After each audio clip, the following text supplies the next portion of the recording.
Channel 5 news நேயர்களுக்கு வணக்கம். ஒரு விஷயம் ஒரு டைம் நடந்ததுன்னா அது தவறு அப்படின்னு சொல்லுவாங்க. இன்னொரு டைம் நடக்கும்போது பேரண்ட்டே செய்கிறாங்க, திரும்ப திரும்ப சொல்கிற விஷயம் கேட்காம செய்கிறாங்க அப்படிங்கிற மாதிரி குற்றச்சாட்டு நம்ம மேலே வைப்பாங்க.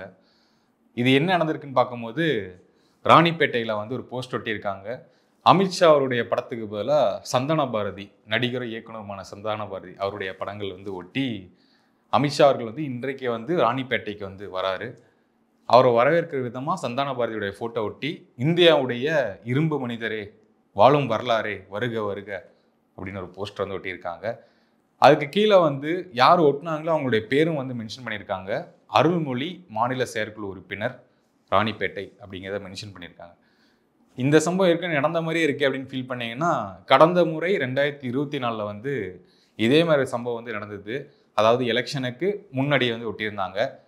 வேண்டும் மோடி மீண்டும் மோடி அப்படிங்கிற மாதிரி ரைமிங்கில் ஒட்டியிருந்தாங்க. அங்கேயும் சந்தான பாரதியோட படம் தான் போட்டிருந்தாங்க.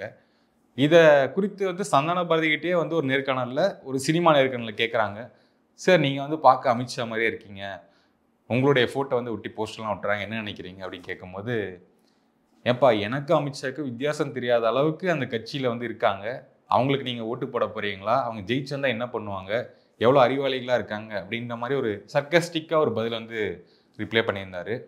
அதை மீண்டும் ஒட்டி பாஜகவினர் இந்த மாதிரி இருக்காங்க அப்படிங்கிற மாதிரி ஷோ பண்ணியிருக்காங்க. இது எல்லா நியூஸ் சேனல்லையும் போட்டுட்ருக்காங்க. அதாவது பாஜகவினர் இந்த மாதிரி ஒட்டியிருக்காங்கன்ட்டு எல்லாருமே நியூஸ் கார்டெலாம் போடும்போது அந்த அருள்மொழின்னு அந்த பேர் மென்ஷன் ஆயிருந்தது. அவங்க ஒரு பேட்டி கொடுத்துருக்காங்க. இது நான் ஒட்டவே இல்லை, இது 2-3 நாட்களாக இந்த போஸ்ட் இருக்குது. அமித்ஷா இன்னைக்கு தான் வருகை தராரு, இதுக்கு முன்னாடி வரவேற்புக்காக 2-3 நாள் ஒட்டியிருக்காங்க. இதை நான் பார்த்து மிகவும் மன உளைச்சலானேன். 2-3 நாளாக என்ன பண்ணுறதுன்னு தெரியல. இது மீடியா ஓவராக ஃபோக்கஸ் பண்ணிட்டாங்க. ஸோ நான் போலீஸ் கம்ப்ளைண்ட் கொடுக்குறேன், கொடுத்து இதுக்கான சொல்யூஷன் என்னன்னு கேட்க போகிறேன் அப்படிங்கிற மாதிரி சொல்லியிருக்காங்க. ஓகே, இப்போ நம்ம போஸ்ட் அடிக்கிறோம் அப்படின்னா கண்டிப்பாக இமேஜஸ்லாம் பார்ப்போம். கூகுளில் அமித்ஷான்னு அடித்தாலே அமித்ஷாவுடைய ஃபோட்டோ கண்டிப்பாக வரும். ஒரு 4-5 பக்கம் தள்ளி போனால் இந்த சந்தான பாரதியுடைய ஃபோட்டோ காட்டும். அது யாருடைய ஃபோட்டோ வந்தாலும் அதுதான் நடக்கும்.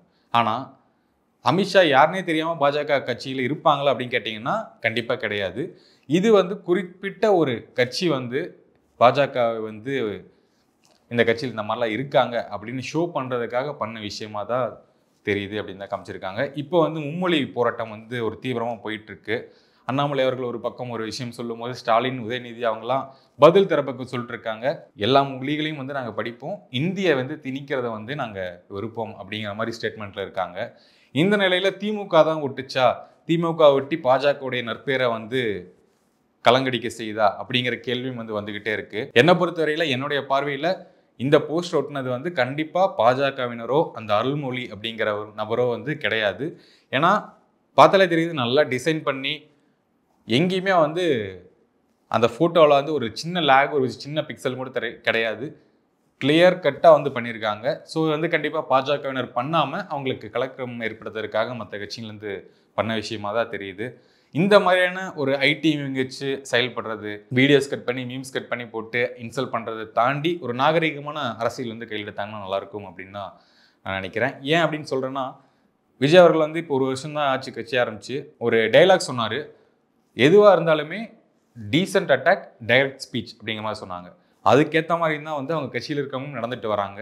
விசிகாவில் இருக்கக்கூடிய வன்னியரசு அவர்கள் முஸ்லீம்களை குறித்து சில விஷயம்லாம் சொல்லும் போது விஜய் கட்சியில் இருக்கக்கூடிய முக்கிய பொறுப்பாளர் ஒரு டீசெண்டாக ஒரு அறிக்கையை விட்டுருந்தாங்க. இந்த விஷயம் நாங்கள் கண்டிக்கிறோம் அப்படிங்கிற மாதிரி.